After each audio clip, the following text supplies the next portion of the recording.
দুটো ছবি আপনাদের সামনে তুলে ধরবো, যেখানে ভীত সন্ত্রস্ত পুলিশই।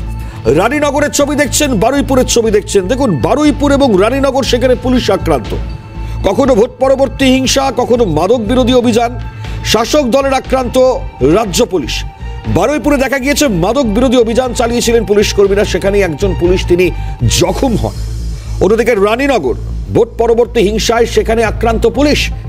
পাল্টা তৃণমূল কর্মীদের মারধরও করেছেন পুলিশের তরফ থেকে।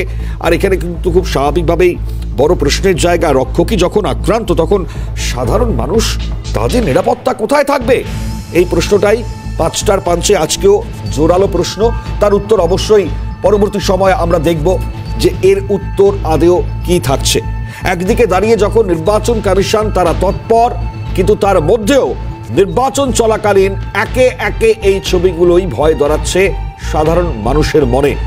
আজকে এই দুটো ঘটনার মধ্যে বিশেষ করে যদি বারুইপুরের দিকে নজর রাখি আমরা, বারুইপুরের এসডিপিও তিনি কি বলছেন শুনুন। পুলিশের কাজ করতে এসেছিল এখানকার যারা লোকাল ক্রিমিনালস আছে, কিছু ক্রেডিবল ইনফরমেশনের বেসিসে। তো সেটা কাজ করার সময় আমাদের সঙ্গে এসএসটি টিমও ছিল। ওরা সাডেনলি উইদাউট এনি প্রভোকেশন পুলিশকে অ্যাটাক করে, পরবর্তীকালে আরও পুলিশ এসে পরিস্থিতি সামাল দেয়। কেস হয়েছে বেশমানটা নিয়ে, আমরা যারা করেছে তাদেরকে অ্যারেস্ট করার চেষ্টা করছি। কতজন পুলিশ কর্মী আহত হয়েছে? কম বেশি 13 জন। এই মুহূর্তে গ্রামে যে আপনারা তল্লাশি অভিযান নেমেছে, এখনো কি পর্যন্ত কাউকে আটক করা গিয়েছে? না, যায়নি, বেশিরভাগই পালিয়ে গেছে।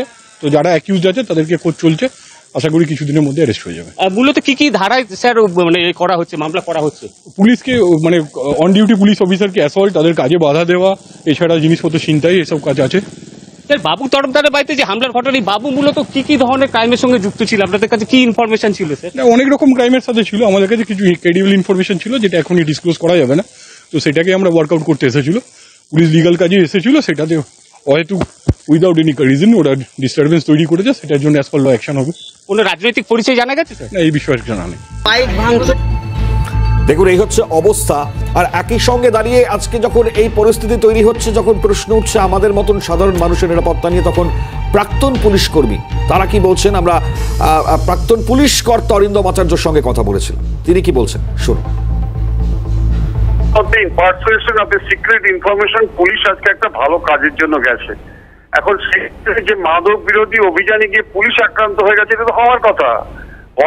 এই কারণে যে এখন তো এই দুষ্কৃতিকারীরাই তো আজকে বিভিন্ন জায়গায় তো আজকে বিভিন্ন এরিয়া পরিচালিত করছে না, এরাই একটা অসংখ্য দেখবেন ইলেকশনের দায়িত্ব নিয়ে নেবে।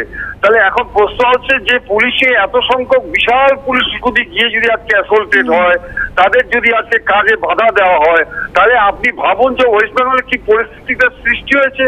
আগামী দিনে ভোট আসছে, ইলেকশন আসছে, ইলেকশন কমিশন রয়েছে, নানা রকম স্টেপ নেওয়া হয়েছে, কিন্তু আজকে এত ভয়ঙ্কর পরিস্থিতি আপনারা জানাচ্ছেন।